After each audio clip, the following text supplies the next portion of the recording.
Hey everybody, welcome to the Streams World channel. I'm doing my first review today. I have a Sofabaton X1 and this is the smart remote. I had to ask the manufacturer. I've seen this on Kickstarter. I have no way to control my Roku streaming stick as well as my home entertainment theater. I want it all in one remote. Hopefully this is the answer. It's supposed to be the remote that's it sounded as the Logitech Harmony alternative. Logitech Harmony line of remotes was the go-to for the remote that could control virtually any device, no problems. The only problem is Logitech, as many of you know, decided to discontinue that line. They still update their software, but it's hard to find those remotes. So this one might be my savior. I'm a little concerned here as there's all kinds of these little cables included with it. I don't want cables running all over my living room. But I'm going to hook this thing up. There's a hub to it. And we'll see how it works out here. So here we are. I have the hub connected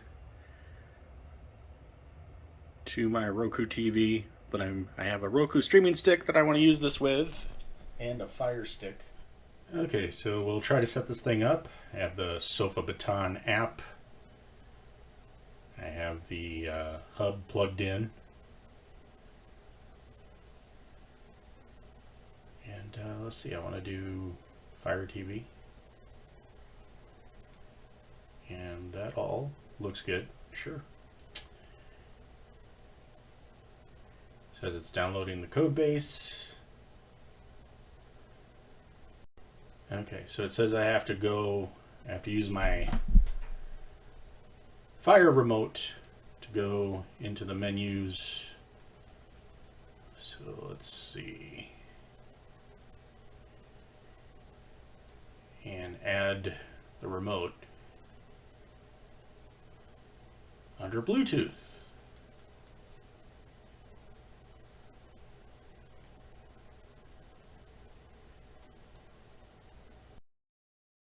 Sofabaton, there we go. And it's pairing. It says it's connected. It says it's complete. Alright. So I have a Fire TV in here. It's pretty neat. You got in the app, you have a remote even in the Sofabaton app. So we're gonna see how responsive this is. Oh, the remote's got a sync.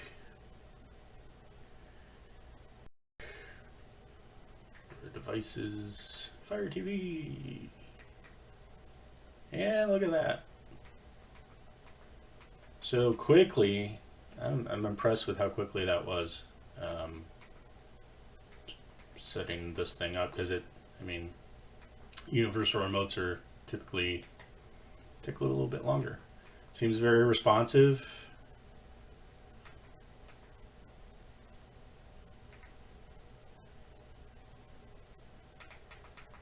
Yeah, so I like it.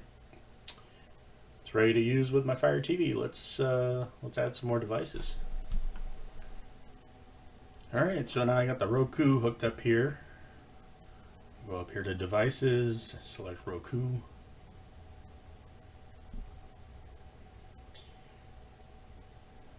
Let's know if it's Wi-Fi or infrared. I'll go with Wi-Fi. Oh, it found my streaming stick right away. Dad's Roku, sure.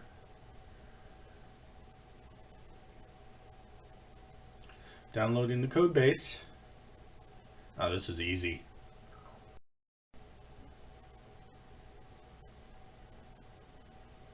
Complete. Well, okay, no training needed there. And go over to the remote now. It's once again syncing everything.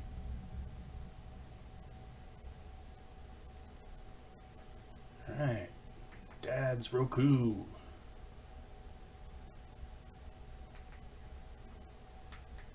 And it looks like it's working. Very responsive over the Wi-Fi. I didn't expect that. I didn't expect maybe a millisecond or two delay.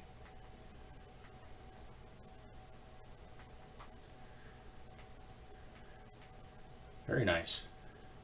So the setup for two devices, pretty easy, and I like that I can use it with my Roku streaming stick, which is, it's very hard to find a universal remote to work with this,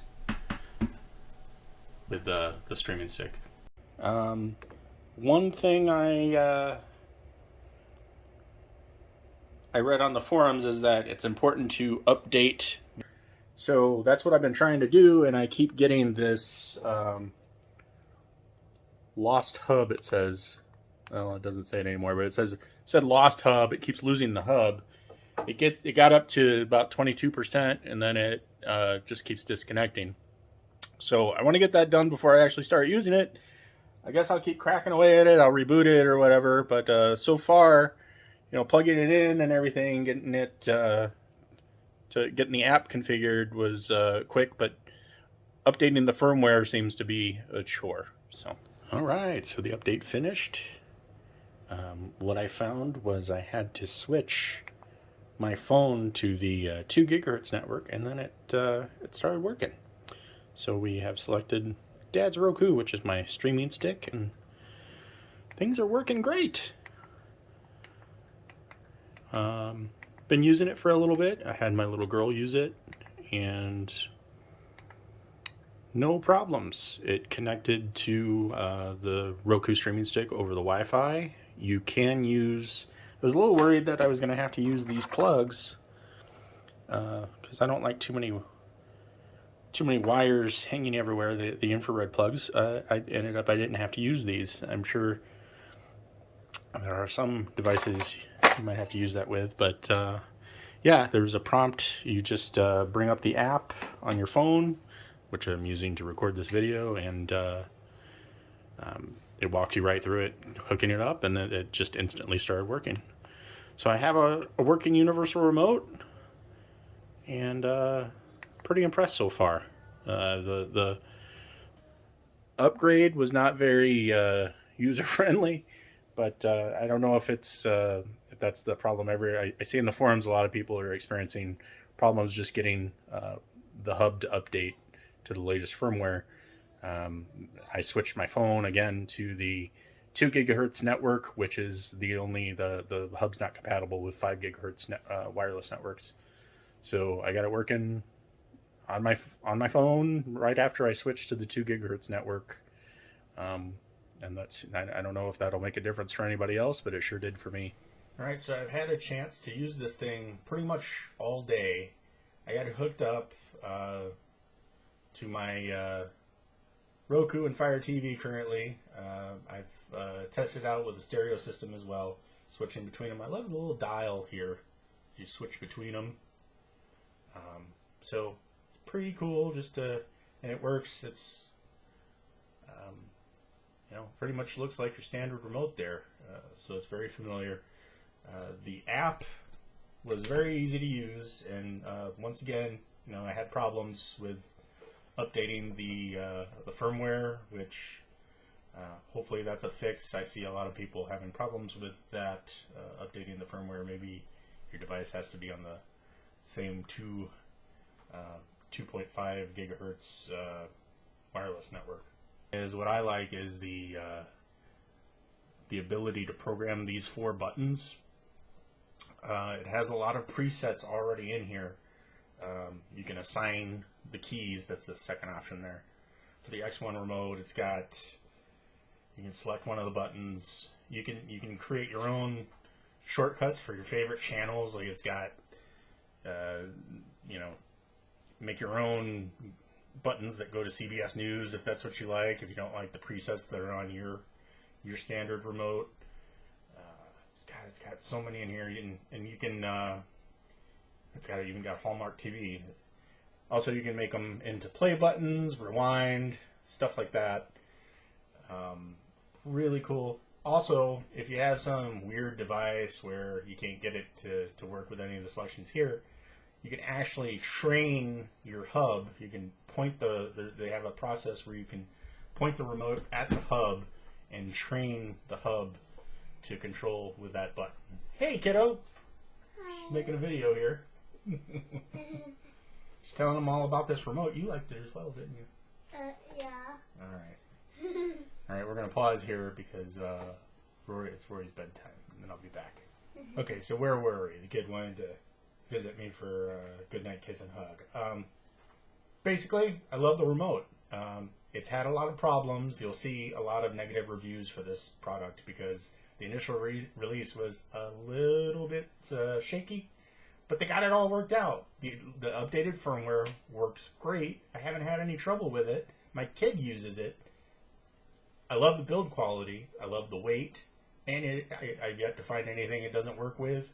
I just go into the app, and I was pleased that the Roku, I just went into the app, selected Roku, and it said connect via Wi-Fi, and it went to my wireless network, and it was working. I didn't need any of these cables that plague so many people. Your device you might need an infrared blaster, one of these types, for your particular device. I didn't need it for my Roku. I didn't need it for my theater system.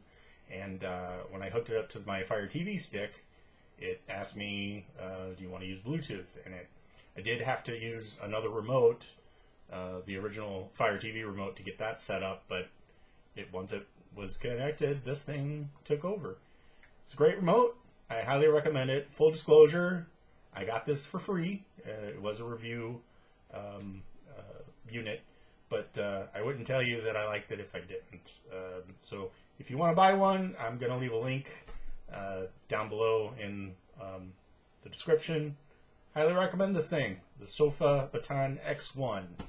And if you like this video, or yeah, I'm probably going to be doing more reviews now. I'm going to be getting more familiar with the different remotes. So I'll have more remote reviews and tips. Tips like this and more are available at streamersworld.com. Please like, share, and subscribe. Thanks for watching.